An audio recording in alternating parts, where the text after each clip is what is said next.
Hare Krishna devotos, mis reverencias a todos, Jai Shila Prabhupada. Espero que todos estén muy bien, muy felices en conciencia de Krishna. Aquí estamos una vez más en este grupo de estudio del Bhagavad Gita tal como es, este grupo de Facebook que siempre, todos los días, tiene oradores e información respecto al Bhagavad Gita tal como es, de su divina gracia hace Bhaktivedanta Swami Srila Prabhupada. Agradezco a todos los que hacen posible que este grupo esté andando. En particular, quiero agradecer a Georgina, que siempre tiene la gentileza de invitarme a participar de este grupo como orador. Así que muchas gracias Georgina y gracias también a todos los devotos que siempre están participando. Mi nombre es Arjuna Saka Das, yo les estoy hablando desde Mar del Plata, República Argentina. Y el día de hoy vamos a hacer una lectura del Bhagavad Gita 6, 13, 14. Hoy nos tocan dos versos, son justo dos versos que están unidos en la traducción y el comentario de Srila Prabhupada dentro del contexto del Bhagavad Gita. Así que vamos a estar trabajando el 13-14 del capítulo número 6 del Bhagavad Gita tal como es. Gracias, como dije, una vez más, Georgina. Gracias a todos los devotos que tienen que ver con este grupo de Bhagavad Gita tal como es en Facebook. Si hay alguien del otro lado y después quiere hacer algún comentario, si quiere hacer alguna pregunta, si tiene alguna duda, si quiere dejar un aporte, un comentario, bueno, sepan que en este tablero tienen una sección de comentarios. Si escriben ahí en la sección de los comentarios, yo voy a poder ver qué quieren comentarme, así que vamos a poder interactuar aunque estemos a la distancia. Voy a poder leer sus preguntas, sus dudas, sus aportes y de esa forma nos asociamos, aunque sea virtualmente. Espero que esté todo saliendo bien, todo lo que es el audio, el video, la imagen, el sonido. Así que vamos a comenzar. Antes de iniciar la lectura del día de hoy, quiero hacer una pequeña invocación. Si ustedes conocen esta invocación, si conocen este mantra, por favor pueden repetir conmigo en sus hogares. Om Namo Bhagavate Vasudevaya. Om Namo Bhagavate Vasudevaya. Om Namo Bhagavate Vasudevaya. Muy bien, entonces, habiendo hecho nuestra invocación, habiendo también hecho todos los agradecimientos y las presentaciones, vamos a ir a nuestro verso del día de hoy. Nuestros versos en realidad son dos, es el verso 13 y el verso 14 del sexto capítulo del Bhagavad Gita. Antes de comenzar con la lectura, me gustaría hacer una pequeña, aunque sea contextualización. Estamos en el capítulo 6 del Bhagavad Gita. Este es el último capítulo de la primera sección del Bhagavad Gita. Ustedes saben que el Bhagavad Gita, esta conversación entre Krishna y Arjuna, se puede subdividir de muchas formas. Están los 5 temas principales del Bhagavad Gita: la cuestión de Kala, el tiempo; Prakriti, el mundo material; Karma, la acción; Jiva, el alma; Ishvara, el Señor Supremo. Ahí tienen una forma de introducirse en el Bhagavad Gita. Otra forma son simplemente leer de corrido los 700 versos. 700 versos componen el Bhagavad Gita. Está dividido, por supuesto, en 18 capítulos. Y otra forma es subdividir el Bhagavad Gita en secciones, y son 3 secciones en total. La primera sección tiene que ver con el karma, con la acción. La sección del medio, los 6 capítulos del medio, tienen que ver con el bhakti, la devoción. Y la última sección tiene que ver con el jnana, tiene que ver con el conocimiento. Así que con este sexto capítulo estamos cerrando la primera sección, la sección del karma, de la acción, ¿sí? Es de lo primero que se habla en el Bhagavad Gita. Arjuna quiere saber qué hacer, ¿sí? Es un guerrero en un campo de batalla, dudoso en cuanto a su deber, confundido en cuanto a la acción que tiene que tomar. Por eso el tema de la acción surge una y otra vez, sobre todo en esta primera parte, ¿sí? Porque Arjuna no sabe exactamente qué hacer, no sabe si irse al bosque a meditar, no sabe si encarar la batalla, tiene dudas en cuanto a su accionar. Por eso karma Es el primer tema de la sección principal al comienzo del Bhagavad Gita y es un tema que se desarrolla a lo largo de estos 6 capítulos.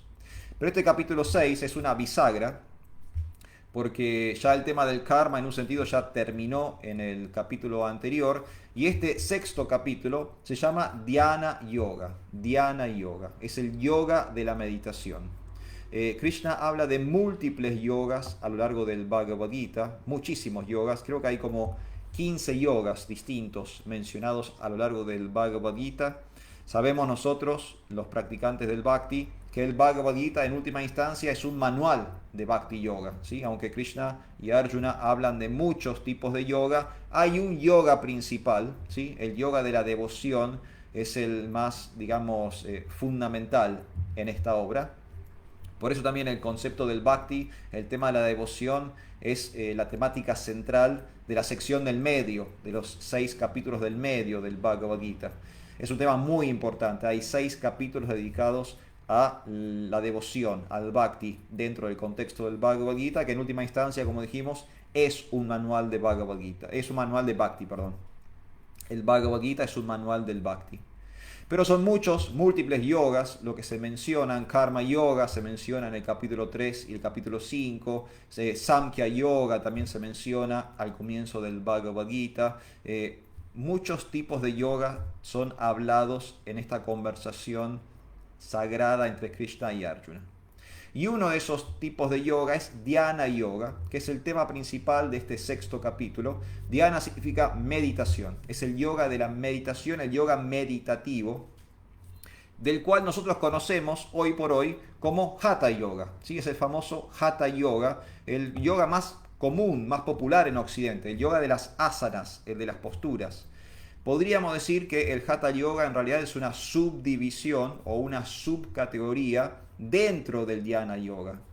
Lo que quizás no se explica tanto en el mundo occidental moderno, sobre todo en las instituciones, en las escuelas, en las clases de yoga, de Hatha Yoga de hoy en día, es que esas asanas, esas posturas, esas contorsiones del cuerpo, en realidad existen para que el practicante entre en una meditación determinada. Ese es el objetivo de los asanas, de las posturas. Hacer figuras con el cuerpo, pero no solamente para tonificación, elasticidad, no solamente para estar bien físicamente, para mantener la salud y la vitalidad del cuerpo material, sino en realidad esas asanas, esas posturas, existen para facilitar dhyana, la meditación. De esto quizás ya no se habla mucho hoy en día, como dije, pero en la antigüedad, en la época del Bhagavad Gita, cuando Krishna y Arjuna hablan sobre este tema, sí se tiene en cuenta. Por eso, cuando en este capítulo número 6, Krishna le describe a Arjuna el proceso de Dhyana Yoga o de Hatha Yoga, lo hace en este sentido, que esas posturas, que esas cuestiones del cuerpo, ese contorsionismo del cuerpo, tiene en última instancia que ver con la meditación, con poder fijar la mente en un objeto en particular. Entonces, eso es el tema del sexto capítulo, ¿sí? El yoga.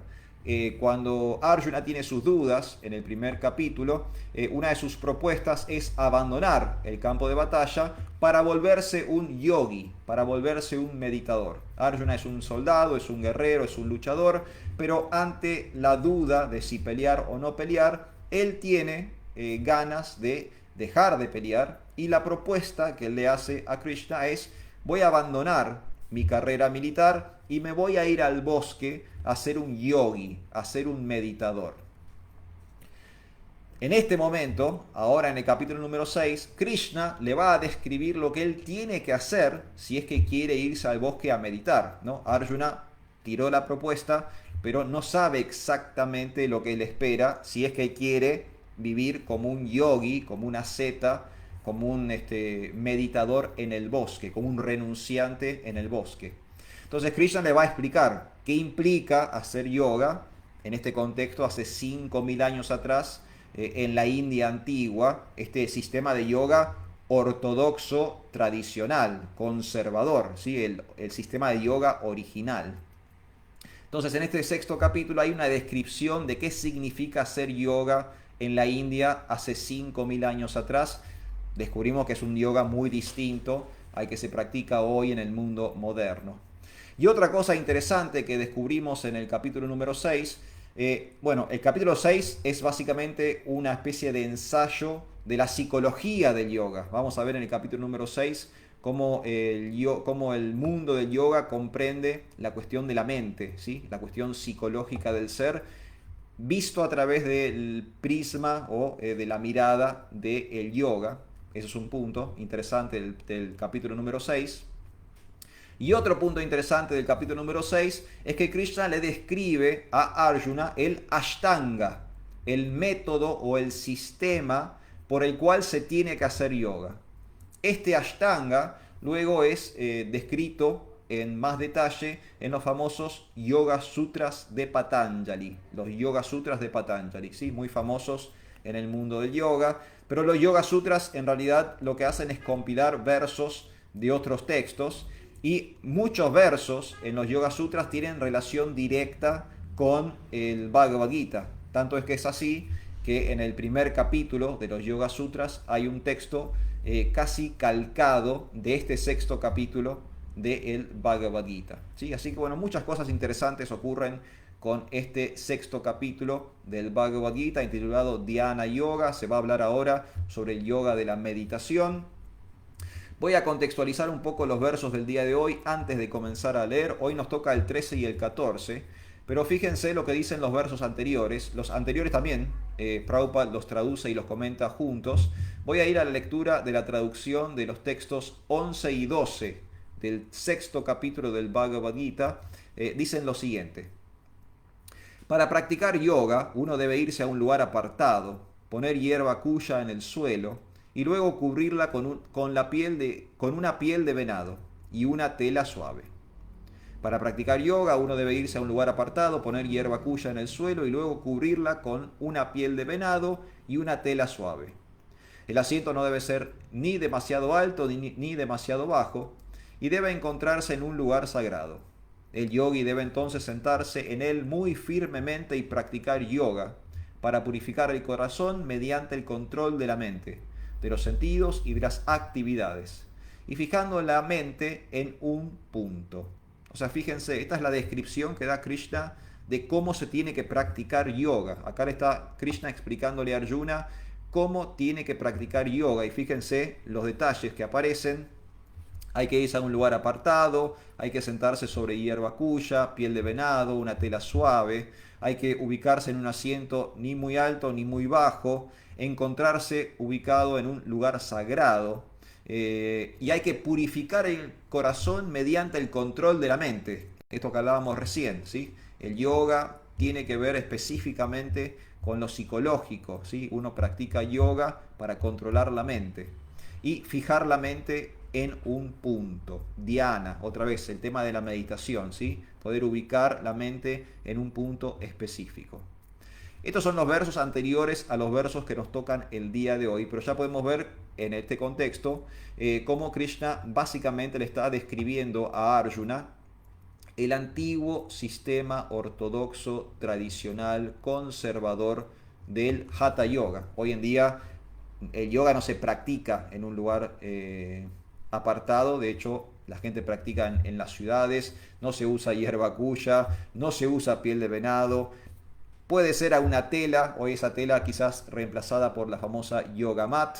Y esto de purificar el corazón mediante el control de la mente, no muchas escuelas de yoga lo enseñan, simplemente se quedan en la parte del ejercicio físico, ¿sí? Pero verán que el yoga original iba por otro lado. Así que bueno, habiendo contextualizado, vamos a la lectura del día de hoy. Quiero saludar y agradecer que están del otro lado ya Sergio Prabhu, Hare Krishna Sergio, mis reverencias. Unmada de Vidasi también está allí, así que mis reverencias santa.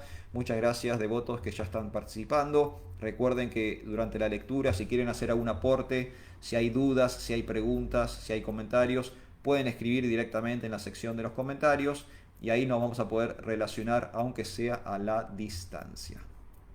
Así que vamos a la lectura del día de hoy. Hoy tenemos Bhagavad Gita tal como es, de su divina gracia A.C. Bhaktivedanta Swami Srila Prabhupada. Estamos en el capítulo número 6, intitulado Dhyana Yoga, y hoy leemos dos versos.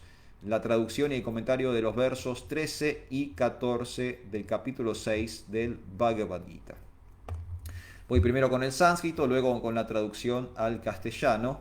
El sánscrito dice: Samam kaya sirogrivam daryan achalam stira sampreksya nasi graham swam disas kanavalokyam prashannatma vigatavir brahmachari vratestita manasam yaya makchito yuktakshita mat para. Ahí tenemos entonces el sánscrito. Vamos a ir a traducción de estos dos versos, traducidos al castellano por Srila Prabhupada, y dice lo siguiente: uno debe mantener el cuerpo, el cuello y la cabeza erguidos en línea recta y mirar fijamente la punta de la nariz. De ese modo, con la mente tranquila y sometida, libre de temor y completamente libre de vida sexual, se debe meditar en mí, en el corazón, y convertirme en la última meta de la vida. Voy a leer la traducción de vuelta. Uno debe mantener el cuerpo, el cuello y la cabeza erguidos en línea recta y mirar fijamente la punta de la nariz. De ese modo, con la mente tranquila y sometida, libre de temor y completamente libre de vida sexual, se debe meditar en mí, en el corazón, y convertirme en la meta última de la vida. Significado dado por su divina gracia A.C. Bhaktivedanta Swami Srila Prabhupada. La meta de la vida es conocer a Krishna, quien, en forma de Paramatma, la forma Vishnu de 4 manos, está situado dentro del corazón de cada ser viviente. El proceso de yoga se practica con el fin de descubrir y ver esa forma localizada de Vishnu, y no con ningún otro propósito. El Vishnu Murti localizado es la representación plenaria de Krishna que mora en el corazón de uno. Aquel que no tiene ningún plan para llegar a comprender ese Vishnu Murti se está dedicando inútilmente a una práctica ficticia de yoga, y sin duda que está perdiendo su tiempo.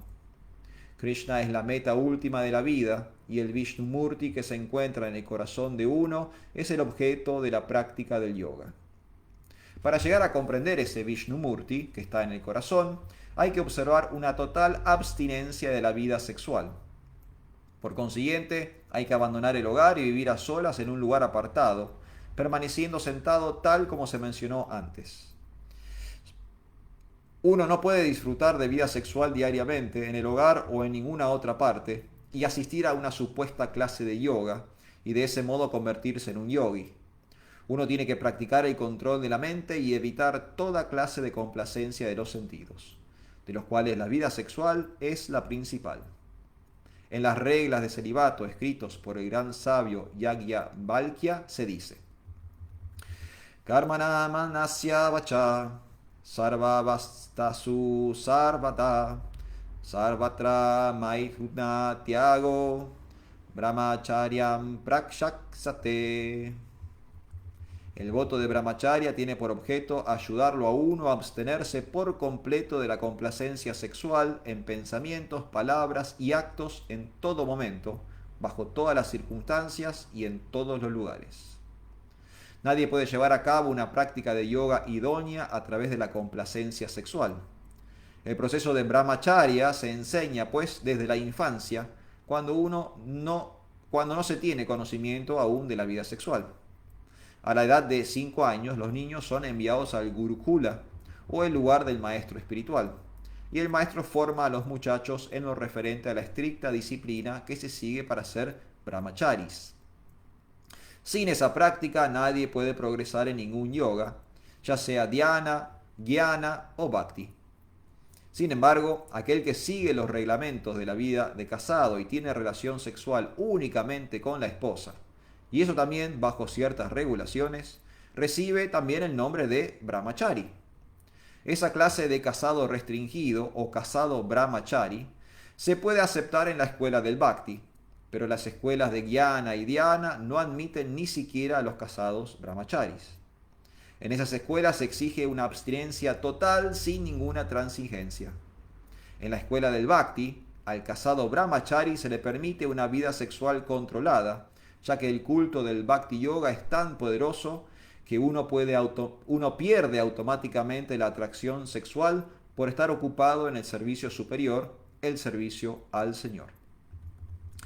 En el Bhagavad Gita 2.59 se dice: Visaya vinivartante niraharasya dehina rasa varjam rasopi asya param tristua nivartate. Mientras que a los demás se los obliga a abstenerse de la complacencia de los sentidos, un devoto del Señor se abstiene automáticamente debido a un gusto superior. Con excepción del devoto, nadie tiene ninguna información acerca de ese gusto superior. Vigata vihi. Nadie puede estar libre del temor a menos que se halle plenamente en estado de conciencia de Krishna. El alma condicionada es temerosa debido a su memoria desvirtuada, o, en otras palabras, por haber olvidado la relación eterna que tiene con Krishna. El Bhagavatam 11.2.37 dice: Vyayam dividvan vinmentasta isat apetasya viprayayo smriti. El estado de conciencia de Krishna es el único fundamento para deshacerse del temor. Por consiguiente, la práctica perfecta le resulta posible a una persona que es consciente de Krishna. Y como la meta última de la práctica del yoga es la de ver al Señor que está dentro de uno, la persona consciente de Krishna es de por sí el mejor de todos los yogis. Los principios del sistema de yoga que se mencionan aquí son diferentes a los que se encuentran en las populares y mal llamadas sociedades de yoga. Este es el texto entonces 6.13.14, traducido y comentado por su divina gracia A.C. Bhaktivedanta Swami Srila Prabhupada Om Tat Sat. Así que bueno, aquí tenemos un verso muy interesante también el comentario que hace Srila Prabhupada sobre este verso. Acá Unmada pregunta, dice: Vishnumurti en el corazón, ¿se refiere a Paramatma? Sí señor, Unmada de Vidasi, es tal cual como usted dice, cuando Prabhupada habla de Vishnumurti, ¿sí?, de la forma del Señor, está hablando de Paramatma en el corazón. Ahora vamos a hablar un poquito sobre el verso, voy a decir unas palabritas más antes del cierre del día de hoy. Muchas gracias Unmada de Vidasi por su pregunta en nuestra sección de los comentarios. Entonces, bueno, vamos a arrancar por el sánscrito. En el sánscrito aparecen algunas palabras interesantes. Prabhupada las va mencionando también a lo largo de su comentario. Aparece, por ejemplo, la palabra brahmachari. Brahmachari significa célibe, ¿sí? Tiene que ver con la abstención sexual, pero fíjense que después Prabhupada, en el comentario que él hace, en el significado que él da a este verso, hace una aclaración a qué significa celibato, ¿sí? Celibato tiene digamos, un entendimiento muy amplio, por lo menos así lo presenta Srila Prabhupada. También aparece, como mencionó Prabhupada al final, esta cuestión de estar libres del temor, vigata vihi. Y por último, como habíamos dicho, este yoga del que se está hablando tiene que ver con el control de la mente. La mente aparece mencionada aquí en este verso, chitta, ¿sí? Chitta, que es una palabra en sánscrito que usa mucho Patanjali en los Yoga Sutras. Manas también es otra palabra para mencionar la mente, pero bueno, en este caso se está usando la palabra chitta, al igual que en los Yoga Sutras de Patanjali. Yoga es control de las funciones de la mente, ¿sí? El yoga tiene su principal campo de acción en la mente, en nuestra psicología. Acá se está mencionando esto. Y por último, yukta, yoga. ¿Para qué significa? ¿Para qué sirve este yoga? ¿Para qué sirve, digamos, esta meditación o esta práctica? Para hacer yoga, para hacer un contacto, para generar un vínculo con un estado superior de conciencia, ¿sí? Así que fíjense, tres cosas muy interesantes: la cuestión del celibato, la castidad para la práctica del yoga, la cuestión de la mente, el campo de acción del yoga, mana, chitta, la mente, nuestra psicología es el campo de acción del yoga. Este yoga nos va a permitir estar libres de temor y nos va a permitir yoga, yukta, un vínculo con un estado de conciencia superior. Krishna dice en el verso: uno debe mantener el cuerpo, el cuello y la cabeza erguidos en línea recta y mirar fijamente la punta de la nariz. De ese modo, con la mente tranquila y sometida, libre de temor y completamente libre de vida sexual, se debe meditar en mí, en el corazón, y convertirme en la última meta de la vida. Bueno, Krishna acá, como les mencioné antes, está describiendo el sistema ortodoxo, tradicional, vieja escuela del yoga. Esto de irse a un lugar apartado, esto de usar hierba kuya, de estar rígido, firme, ¿no? Con la cabeza erguida, con la vista apuntando hacia la punta de la nariz. Todas cuestiones muy técnicas del cuerpo y de la mente para la práctica del yoga. Así se hacía en la antigüedad y así se lo está describiendo Krishna a Arjuna, ¿sí? Pero fíjense que a pesar de los tecnicismos, a pesar de las cuestiones específicas del cuerpo, ¿cuál es la meta? La meta es meditar en Krishna en el corazón y convertir a Dios en la meta última de la vida. Ese es el objetivo, ¿sí? A pesar de las cuestiones técnicas, a pesar de que hay, digamos, muchos rituales en relación con lo que tengo que hacer con el cuerpo, la respiración, las posturas, etcétera, etcétera, en realidad todo esto existe para que yo pueda fijar mi mente en Dios.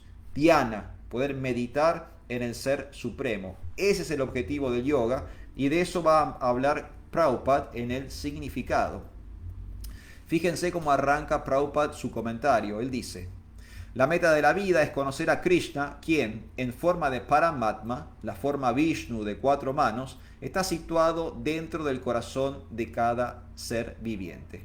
Entonces, esa es la meta de la vida. La meta de la vida es que nosotros, como seres humanos, podamos entender, conocer, tener una relación con la suprema personalidad de Dios. Esa es la meta de la vida humana, poder vincularnos con el Ser Supremo, ¿sí? Y el yoga es uno de esos caminos, uno de los senderos que va a permitirme tener esa relación con Dios. El proceso de yoga se practica con el fin de descubrir y ver esa forma localizada de Vishnu y no con ningún otro propósito. Entonces acá Prabhupada está, digamos, descartando otras posibilidades para el yoga. En los Yoga Sutras, Patanjali menciona de que uno puede acercarse al yoga por con múltiples objetivos, ¿no? Uno puede quizás tener problemas de salud y hace yoga porque quiere tonificar el cuerpo, o tiene problemas de respiración, ¿no? Hay muchas elasticidad, busca elasticidad, o algún tipo de gimnasia pasiva, ¿sí? Hay muchas formas. Hay problemas de ansiedad que se pueden tratar con el yoga, ataques de pánico que se pueden tratar con el yoga, cuestiones de depresión que se curan con el yoga. O sea que uno puede acercarse al yoga con múltiples objetivos, pero la meta última, la meta final del verdadero yoga es acercarnos a Dios. Por eso Prabhupada aclara que el fin es descubrir y ver la forma de Dios en nuestro interior y no hay otro propósito. Y ese es el Vishnu Murti. Murti significa forma, Vishnu significa Dios. O sea que hay una forma de Dios en nuestro interior que es Param Atma, ¿sí? Como explicaba Unmada Devidasi hace un ratito. Param Atma, la forma de Dios dentro del corazón. El yogi es quien, a través de estas técnicas milenarias, logra ver a Dios en el corazón. Sabemos que hay 3 formas de Dios, o 3 aspectos que se explican en nuestra teología. Está el Brahman, la energía de Dios, que sería, digamos, una representación externa de Dios. Es lo que nosotros podemos percibir de Dios a través de nuestros sentidos, la naturaleza, el universo, el cosmos, ¿sí? Todo lo que nos está envolviendo podemos nosotros entender como una parte y una porción de Dios, como una energía, una proyección y una manifestación divina. ¿En dónde? En la naturaleza, en el cosmos, en el universo. Brahman, la energía de Dios. Otra forma es Paramatma. Y Paramatma no es una proyección externa, sino que Paramatma es algo interno. Y para llegar a Paramatma hay que hacer estos ejercicios yógicos de introspección. Si yo no me relajo, no me tranquilizo, no aquieto la mente, si no medito, si no exploro hacia adentro, entonces no alcanzo Paramatma, no llego a encontrar a Dios en mi corazón. Pero estos yogis de la antigüedad que estaban toda su vida, décadas, en un lugar apartado, en una cueva, en un bosque, en un lugar desértico, en un lugar muy lejos, sin ninguna molestia, horas y horas y horas, días y días, semanas y semanas, meses y meses, años y años meditando, ellos alcanzaban Paramatma. Ellos podían visualizar a Vishnumurti, a la forma de Dios en el corazón. Ese es uno de los resultados del Dhyana Yoga, ¿sí? De la meditación profunda, por ver a Dios dentro de nuestro corazón. Y bueno, y Prabhupada lo está explicando aquí, ¿sí? Eso es posible, encontrar esa forma de Krishna que mora en el corazón de uno. Después Prabhupada un poco critica otros tipos de yoga, ¿sí? Que es ficticio la práctica del yoga si se busca otro objetivo, es una pérdida de tiempo, dice Prabhupada. Krishna en realidad es la meta, y la práctica del yoga, de este yoga de la meditación, tiene que ser para encontrar al Vishnumurti o a Paramatma en el corazón. Después de ahí pasan al tema del celibato, la brahmacharya. Y esto es algo muy importante en la práctica del yoga. De hecho, si ustedes leen a los Yoga Sutras de Patanjali, van a encontrar que en los primeros pasos, Patanjali le recomienda, en la etapa Yama Niyama, en los primerísimos pasos del yoga, Patanjali le recomienda a sus alumnos el celibato, la brahmacharya, ¿sí? Este celibato en la antigüedad era total, el celibato de abstención plena de la sexualidad, ¿sí? Total abstención sexual. Brahmacharya es no sexo. Pero fíjense que Prabhupada hace, como acharya que es, hace ajustes a estas reglas y regulaciones.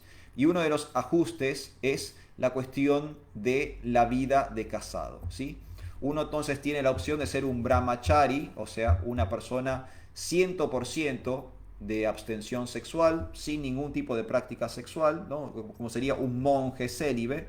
Pero también puede ser un casado brahmachari, como dice Srila Prabhupada, ¿sí? Un casado brahmachari. Fíjense lo que dice Prabhupada al respecto. Nadie puede progresar en ningún yoga, ya sea dhyana, jnana o bhakti, si no se sigue esta práctica. Sin embargo, aquel que sigue los reglamentos de la vida de casado y tiene relación sexual únicamente con su esposa, y eso también bajo ciertas regulaciones, recibe también el nombre de brahmachari. Esa clase de trabajo restringido o casado brahmachari se puede aceptar en la escuela del bhakti, pero las escuelas de jnana y dhyana no aceptan ni siquiera a los casados brahmacharis. Entonces fíjense que en el bhakti yoga hay una, digamos, definición más amplia de brahmachari o de celibato, donde se considera que las personas casadas dentro de un matrimonio monogámico y con regulación incluso dentro del matrimonio son brahmacharis, son célibes. Aunque practiquen vida sexual, lo están haciendo dentro de un contexto que mantiene su celibato de acuerdo con la práctica del bhakti. Entonces son aptos para el yoga, son aptos para la práctica del yoga. Entonces fíjense algo muy interesante que propone nuestra tradición en particular, la tradición del bhakti, y acá Prabhupada lo está aclarando, ¿sí? Hay muchos tipos de brahmacharis. Si el hombre casado, la mujer casada, vive en el contexto de un matrimonio monogámico y tienen una vida sexual controlada, ellos también, el hombre y la mujer casados, son brahmacharis, son célibes, de acuerdo con nuestra teología, nuestra filosofía.